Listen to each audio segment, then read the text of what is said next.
नीतीश कुमार की पार्टी जदयू में बड़े भूमिहार चेहरे और जहानाबाद के पूर्व सांसद अरुण कुमार की एंट्री को लेकर के अब बड़ी खबर है। दरअसल अरुण कुमार जो जहानाबाद के पूर्व सांसद थे, उनके जदयू में शामिल होने को लेकर के कल से ही चर्चा थी, लेकिन अंतिम समय में पासा पलट गया है। नमस्कार, मैं हूं प्रियदर्शन और आप देख रहे हैं न्यूज फॉर नेशन और हम बात कर रहे हैं अरुण कुमार की, जो जहानाबाद के पूर्व सांसद रहे हैं और साथ ही साथ भूमिहारों के बड़े चेहरे रहे हैं। और एक दौर में तो उन्होंने बिहार के मुख्यमंत्री नीतीश कुमार को भी खुल्लम खुल्ला चुनौती दी थी। तो अंतिम समय पर अब यह कहा जा रहा था कि अब बिहार विधानसभा चुनावों के पहले एक मास्टर स्ट्रोक चलते हुए नीतीश कुमार अपने सबसे बड़े दुश्मन को गले लगाने जा रहे हैं। लेकिन जी नहीं,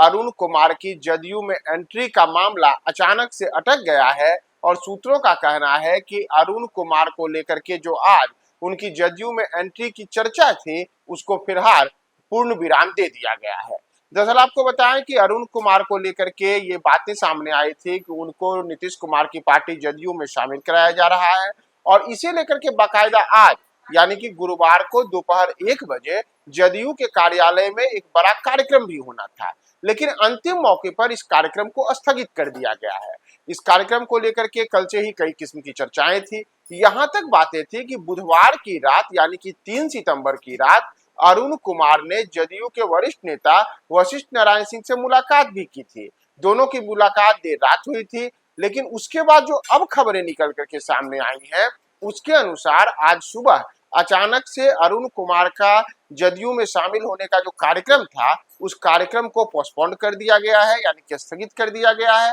तो ऐसे में एक दिन पहले ही जहां अरुण कुमार को लेकर के कई किस्म की बातें सामने आई, वहीं अचानक से 24 घंटे बाद ही पूरा मामला पलट गया है और अब इस मामले में जदयू के कोई भी बड़े नेता फिलहाल कुछ भी नहीं बोल रहे हैं। हालांकि सूत्रों का यह भी कहना है कि चूंकि आज बिहार बंद है और बिहार बंद को लेकर के कई जो जदयू के नेता हैं वह भी सड़क पर उतरे हुए हैं और साथ ही साथ जो अरुण सिंह के भी कई समर्थक हैं जो कि आज बिहार बंद के कारण उनके पास नहीं पहुंच पा रहे हैं। तो संभवतः इस कारण से फिलहाल इस मामले को स्थगित कर दिया गया है, यानी कि अरुण कुमार के जदयू में शामिल कराने की जो तैयारी थी उस पर फिलहाल स्थगित कर दिया गया है। लेकिन एक दूसरा पक्ष है, तो सूत्रों का कहना है कि एक दूसरे पक्ष के अनुसार यह मामला है कि अरुण कुमार को जदयू में एंट्री दिलाने का पार्टी के भीतर खाने विरोध भी हो रहा है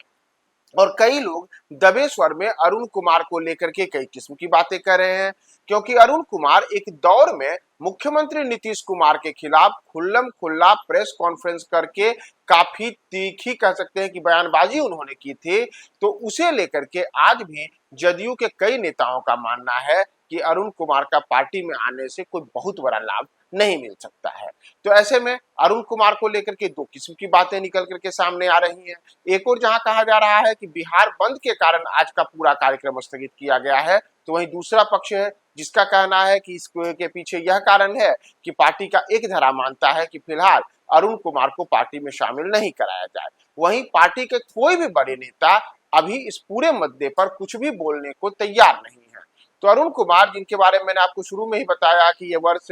1990 के दशक में सबसे पहले ये बिहार विधान परिषद के सदस्य बने थे। उसके बाद वर्ष 1999 से 2004 के बीच इन्होंने जहानाबाद लोकसभा क्षेत्र का प्रतिनिधित्व किया। एक बार फिर से वर्ष 2014 से 2019 के बीच जहानाबाद संसदीय क्षेत्र से इन्होंने चुनाव लड़ा और अपने लंबे राजनीतिक जीवन में कई नेताओं के साथ मिलकर के इन्होंने अपनी सियासी पारी चढ़ाई है, जिसमें चाहे मुख्यमंत्री नीतीश कुमार के साथ समता पार्टी में इनका साथ हो या फिर उपेंद्र कुशवाहा के साथ हो या फिर अलग अलग समय में अलग अलग किस्म की सियासी धाराओं में बहते रहे हैं। तो अब बिहार विधानसभा चुनावों के पहले इनके जदयू में जाने की जो चर्चा थी उस पर अचानक से आज पूरा पासा पलटा है और अब देखना आगे होगा कि आगे इस मामले में क्या होता है। तो हम आपको तमाम अपडेट्स बताएंगे, बने रहे न्यूज फॉर नेशन के साथ।